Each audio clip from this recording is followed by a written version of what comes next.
கையில் கேமரா இருக்கிறது என்று யார் வேண்டுமானாலும் கருத்து சொல்ல முன்வருவது வேதனை அளிக்கிறது. கோவையில் பன் பட்டர் ஜாம் திரைப்பட நடிகர் ராஜு ஜெயமோகன் பரபரப்பு பேட்டி. ராகவ் மிர்தாத் இயக்கத்தில் நடிகர் ராஜு ஜெயமோகன், நடிகைகள் பவ்யா, த்ரிகா பதயா, பிரசாத் ஆகியோர் நடித்து தற்போது வெளியாகியுள்ள திரைப்படம் பன் பட்டர் ஜாம்.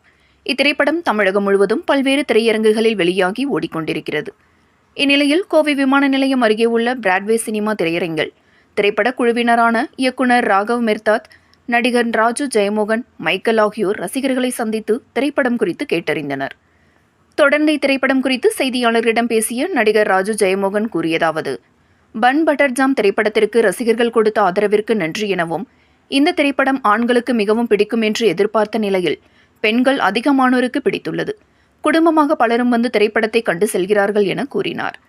ஒரே நாளில் அதிகமான திரைப்படங்கள் வெளியாகும் பொழுது எத்தனை திரைகள் என்று முடிவு எடுப்பது நடிகர்கள், இயக்குநர்கள் கையில் இல்லை. அது இயற்கையாக எவ்வாறு நடக்கிறது என்பது எங்களுக்கு தெரியாது என தெரிவித்தார். கல்லூரி படிக்கும் பொழுது நான் யாரையும் ராகிங் செய்ததும் இல்லை, சண்டையிட்டுக் கொண்டதும் இல்லை. ஆனால் என்னை ராகிங் செய்துள்ளார்கள், சண்டையில் என்னை அடித்துள்ளார்கள் என்று குறிப்பிட்டார். என்னை பலருக்கும் அடையாளம் காட்டியது தொலைக்காட்சி நிகழ்ச்சிகள்தான் என்றும் கூறிய அவர், அனைத்து விமர்சகர்களையும் நாங்கள் வரவேற்கிறோம். நாங்கள் ஏதேனும் திரைப்படத்திற்கு செல்ல வேண்டும் என்றாலும் உங்களது விமர்சனங்களை பார்த்துவிட்டுதான் செல்வோம். ஒரு திரைப்படத்தில் பாசிட்டிவ், நெகட்டிவ் இரண்டையும் கூறுவதுதான் ஒரு விமர்சனமாக இருக்கும். அதை தவிர்த்து கிண்டல் செய்வது தவறு என்று நினைக்கிறேன் என தெரிவித்தார். கையில் கேமரா இருக்கிறது என்பதற்காக செய்தியாளர்கள் அதிகாரப்பூர்வமாக செய்ய வேண்டியதை பலரும் செய்கிறார்கள் என்றார்.